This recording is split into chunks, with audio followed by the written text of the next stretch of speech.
2019ers, welcome back to our monthly makeup session. Today I'm going to show you how to get this glamorous evening makeup, which is perfect for your next night out, so let's get started.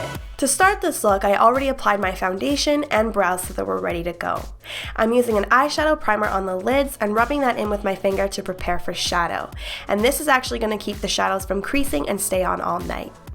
I'm starting with a neutral beige shade that I'll apply all over the lid and connect up onto the brow bone. This wash of color all over works as a great base for the shadows to come, but first I'm going to use tape. Yes, tape.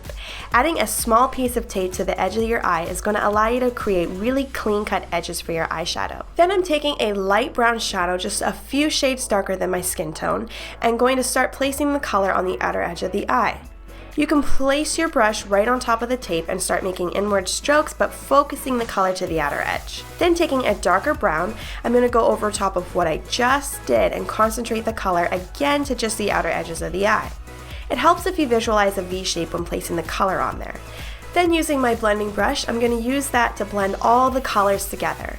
With what's left on my crease brush that I just used for the dark brown shadow, I'm going to shape that into the crease to chisel the eye. Now it's time to remove the tape and see what a difference using it made. It cuts your time down when doing shadow because you're not focused on getting the application perfect. With a clean brush, I'm blending these lines out just a touch so that they're not too blunt or harsh. Then it's time for eyeliner. I'm using a gel liner with an angled brush and going to start at the center of the eye and place the color as close to the lash line as possible. Then I'm going to make small flicks, almost connecting the dots together to get a clean, fluid line. Once you have the base of the liner on, it's time to wing it out, and you want to look at the eye and draw the flick up towards the brow where your bottom lash line and outer edge of the eye connect. Again, just small flicks up to draw the tail on and then connect that line to the one you have on your lid.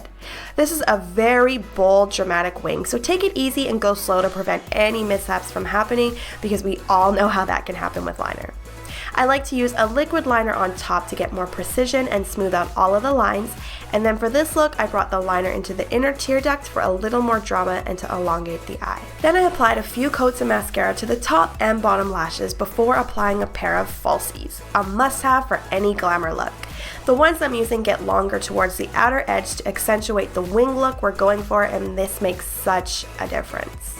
Then I'm going to use some contour powder to chisel the cheekbones and use some on the nose to pull the whole look together. I also connect the nose contour onto the brow bone and into the crease for a natural look. I'm using a matte bronzer a few shades darker than my skin tone and applying that to the centers of the cheeks and working back up towards the temples and up onto the forehead, blending it all into the hairline for a natural look. Then I'm going to apply a coral blush which has a built-in illumination, so I don't need eyeliner, totally optional. You can add it if you'd like, but I'm just applying this color to the apples of the cheeks for a bit of color. Now to make this look last all night, I used a setting spray to lock it in place, and it's also really refreshing to do after makeup. Then I started the lips. I'm using a natural shade to line the lips and drawing just on top of my natural shape. I also went for a more pointed cupid's bow with this and filled in the lips to have some extra staying power.